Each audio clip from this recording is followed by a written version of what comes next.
Hi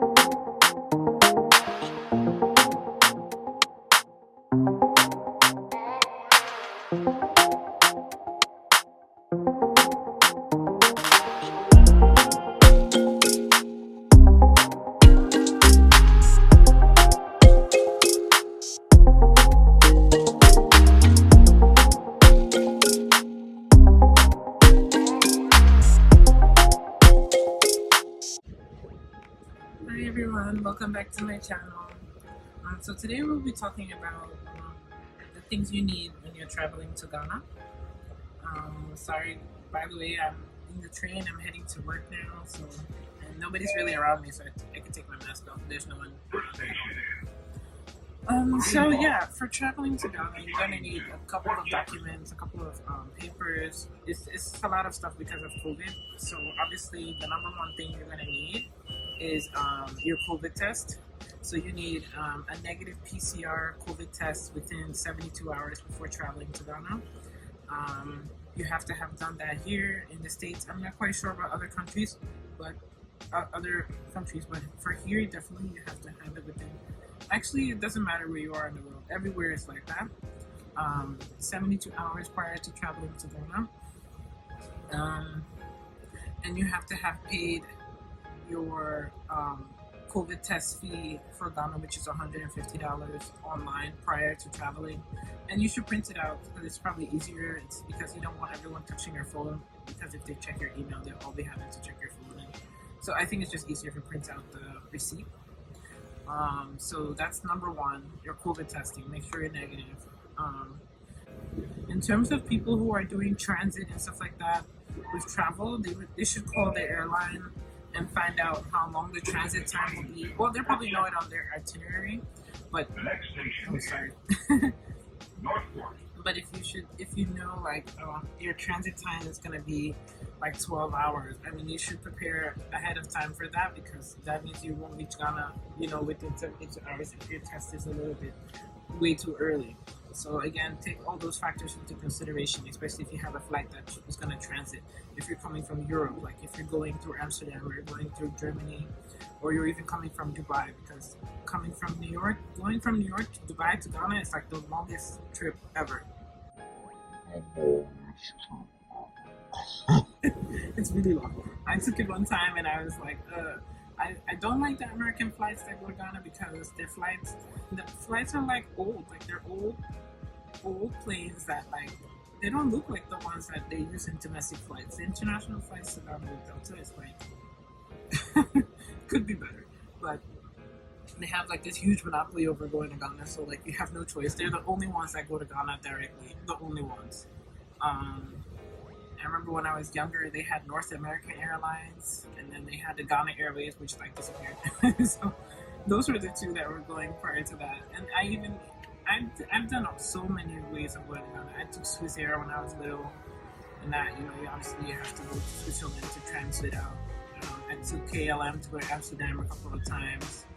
I did do the Dubai route, and that was really interesting. The flight is beautiful. The airplane is gorgeous. Like, that's the only reason why I wanted to go. It was so beautiful. Like, you feel like you're in a hotel. Even in economy class, it's beautiful. It's really nice. But the flight is extremely long. It's like 12 hours going to Dubai from New York straight to direct flight, and then depending on how long your transit time is, and then you have to transit out. But from Dubai to Accra is not that long. I think it's like about 8 hours. Anyway, back to what you need. So I covered the COVID test already. You're gonna need obviously a valid passport. You need a passport that is not expired. You need a valid visa. You have to have gotten the visa either multiple entry or single entry, like I spoke to you guys earlier about in my other video. The visa it usually tells you have to travel, you have to go enter the country within 3 months of the visa being issued. Or if you have a multiple entry, obviously, you can go multiple times. So that's that. And then you're also going to need your luggage that you're going with. Usually your luggage you're entitled, depending on the airline or depending on what you want to do, but mostly the bare minimum most airlines allow are 2 50-pound bags. that get checked in. You're entitled to a carry-on bag. For women, women we kind of get scot free through a lot of stuff. You can either have a book bag or you can have a purse, or stuff like that. If you're traveling with children, which I am going to be, you can check. You can carry in a stroller. So my daughter is under 2 years old, so she's gonna be an infant on lap. She's gonna sit on my lap, and I have my oldest son with me as well. So basically, she's entitled to her diaper bag. That's it. She's not entitled to any checked bags. But my oldest son is entitled to 2 bags to be checked in. So just keep that in mind. Make sure you check with your airlines if you're traveling with children. That's the whole different story if you're traveling with kids. Thank God she doesn't need to do the COVID testing, obviously, because she's young. I think it's usually under 5 years old, I think they said. Don't quote me on that one. But my oldest son is 8, so he has to do a test with me too. So that means for the COVID testing, I have to pay $300. Yeah, it's expensive, but I think Donna is doing a great job in terms of, at least from what I understand, that people are they're catching a lot of people in the airport that turn out positive. So it's a great double check. I think it's good. That's why they have barely any cases, and that's a good, sign. So, okay, that covers that. So make sure you check your luggage. They have like this scale, like this handheld scale that you can kind of hold. You can hold your bag with it, and it tells you how much it weighs. You can get it on Amazon. It's a great investment because you can carry it everywhere with you, and you make sure you don't go over. So if you've checked your bags and they're good, you don't have to go to the airport and be taking stuff out. And I hate doing that. Taking stuff out of the airport and being like, oh my God, my bag is like 51 pounds. Like, no, like maybe you'll meet someone who's really nice and they'll let you go. But what if you meet that person that doesn't? Now you're stuck with opening your bag up and trying to, empty the contents of your bag. So it's a good idea to kind of weigh your stuff ahead of time. Make sure that your 2 bags are 50 pounds each. Your carry-on bag obviously can't be like this humongous bag. It has to be the normal size for a carry-on bag that can fit in the stow area. It can't be too heavy. It can't, you want to be sure. In the States, they don't really check too much about the carry-on bag, but it can't be a humongous duffel bag that can't fit in the stow area. Because I understand now, because of COVID, the flight attendants are not even helping passengers putting the bags up there. You have to do it yourself, so you have to be careful. Also, in terms of malaria, you want to make sure that if you can invest in getting malaria medication prior 2 weeks. I think the minimum 2 weeks, most maybe 3 weeks prior to you traveling out to Ghana, so that you can have some kind of immunity towards these mosquitoes that everybody hates. Although they're coming out with this crazy research that maybe the mosquitoes are the ones helping people in Africa, with this COVID. I don't know. There's so many theories and conspiracy theories out there, right? But anyway, you don't want to get malaria because it's just going to make you feel horrible. So you want to make sure that you're at least immune to it a bit. So you can go to your doctor and tell them that you're traveling to Ghana for a certain amount of time, whatever. They'll give you the prescription, and then you can go and get the malaria pills. Depending on your insurance, some insurances cover it, some insurances don't. So you have to pay out of pocket for it, but it's a great investment. So make sure you have that covered as well. And then that goes into that leads me into yellow fever. So for the yellow fever vaccination, yellow fever, usually you have to pay out of pocket for that. Insurance doesn't cover for that. You go to your doctor again and tell them that you're traveling to Ghana. You can pay, I think it's usually like $200 or so. This is where they do it for like $200. And they'll give you the shot, and then usually before it was like every 10 years you would have to go get a new shot, but I heard now it's like good for a lifetime. Don't quote me on that either. But I think that's what it is. So if you have your yellow fever card, you get the yellow fever vaccine, then you can have the yellow card that they give you, and you can put it in your passport and just kind of show them. For my kids, I haven't even given the kids yet. I'm probably going to wait till like they're 10 years old, a little bit older. I don't know. I just feel like that shot is kind of heavy. And I haven't had any problem with traveling with the kids. They haven't asked me like, where are the kids' yellow fever shots? So, because I said the kids are young, so, but if they require it, then, I'll be like, oh, well, they're young, and the doctor said they don't have to get it. I don't know. I haven't had any problems, thank God. with traveling with the kids without having to get it. But the adults definitely have to get yellow fever at least once in their life. And once you get it, you just keep that yellow card. Do not use that, lose it, because if you lose it, then it's like, oh my god, where's your proof you ever had it? They won't ask you if they see it. They don't even probably look at it, but they just want to know you have the card, that you got it at least once. So that covers the yellow fever shot. This is all because of the mosquitoes. Mosquitoes are just so annoying. You know, with the mosquitoes, honestly, if you can, before you even travel up to Ghana, make sure that wherever you're gonna stay, it's not like, it doesn't have like standing water everywhere. You know, it rains a lot, especially during the rainy season. You want to make sure that, you know, you can have, you know, at least somewhere where there's no standing water. So if they can get rid of the water, that'll be best. They have mosquito coils that you can put in your house to kind of prevent the mosquitoes from, like, you know, taking over your house at night. Try to minimize opening and closing your doors at night. They just come right in with you. If you can spray, you know, in the corners where they like to hide. Apparently, they also like to like hide on like things that are black. They don't like black. If you wear black, sorry, I'm saying they don't. They love black. So if you wear black at night, they will come and bite you. They will eat you alive. Black pants, black socks, black anything, they will come and bite you in there. I don't know why they're attracted to black. So if you have like a black jacket or like a black anything in your room and they can kind of converge around it, you gotta shake it out a little bit and kind of spray it. You have to be on top of them, otherwise they will take over, because they're so light you don't even feel them sometimes. And by the time you wake up in the morning, you have like this big mosquito bite on your face. You don't want that. Also, with the mosquitoes, I think like half of the conversation will be about the mosquitoes. I also bought two extra things that I haven't tried before, because I've been to Ghana millions of times, but this is my first time that I'm actually going where I'm going to be living with the kids, you know, for a long period of time. So I bought like citronella oil. I heard that one is good. Like, they don't like the scent, so I'll probably like, because they like to bite my feet. They don't bite my whole body, but they bite my feet all the time, and it's so itchy. So I bought the citronella oil, and I bought Benadryl for the itching, so I can, you know, minimize the itching. Yeah, that's what so the mosquitoes, you have to be on top of them. I've tried to buy the off spray. The off spray doesn't work, so I think I have to get like the raid mosquito, like insects, like flying insects kind of things, to kind of spray and get rid of them. Yeah, like, try your best to get rid of mosquitoes. Mosquitoes are just bad. They give us all these types of illnesses that just give us headache. So anyway, enough of the mosquitoes.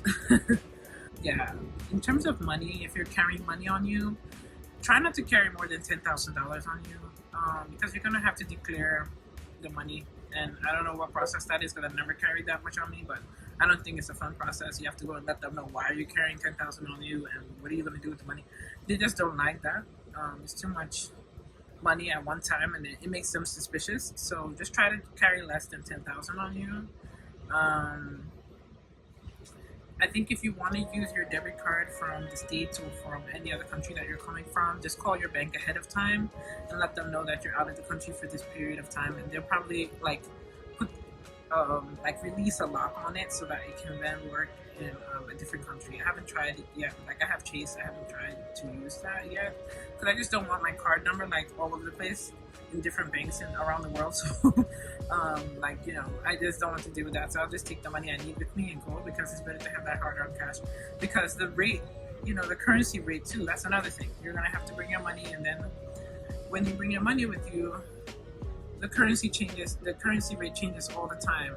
So you have to make sure that, if you have a good rate at that time, try to change it. Also, if you're bringing money with you, when you bring money with you, try to bring $100 bills. Do not bring less than that. I didn't know this one time, and I had these 20s, and then I went there, and they're like, this is not good. I was like, oh, why? It's money. And they're like, no, you need $100 bills.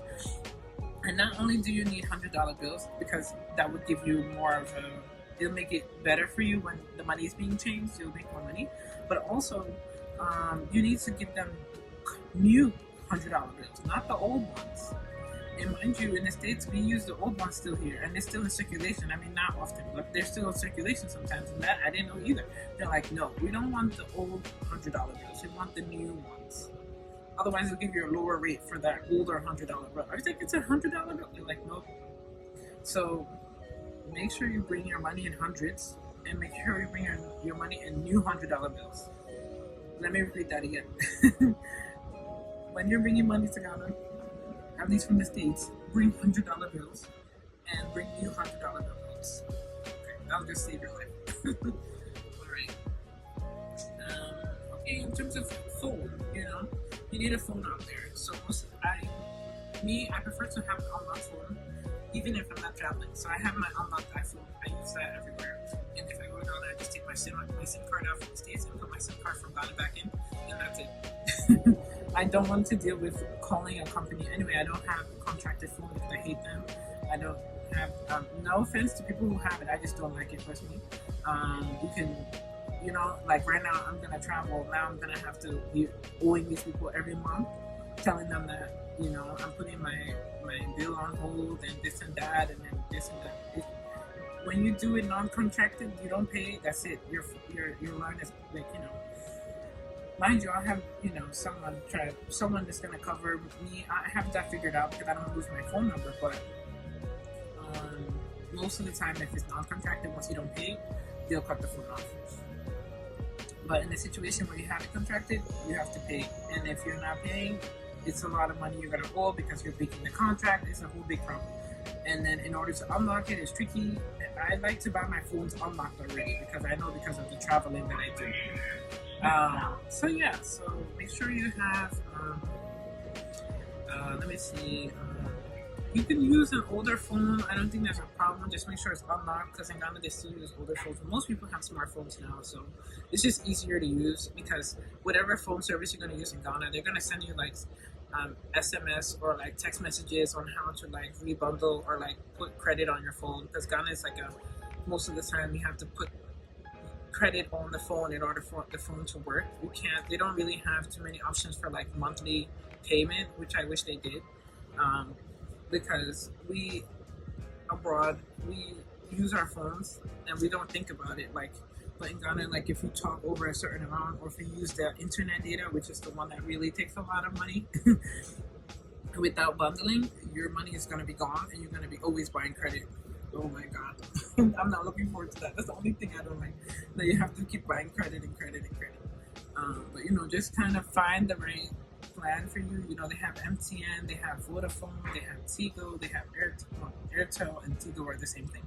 Airtel, Tigo, Vodafone, MTN. I think they have Glow. That's from like Nigeria. They have so many different options. So just find out what works best for you in terms of phone plans. So just always travel to Ghana with an unlocked phone. That's basically what I'm trying to say. In terms of electronics as well, try to bring extras for your electronics. If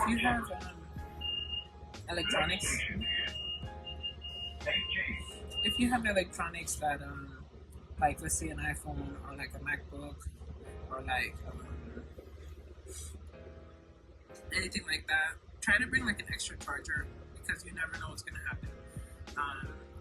Obviously, you should have a transformer or a step down that you've already sent over because you're coming from the States and you're going to have appliances that are 110 instead of 220.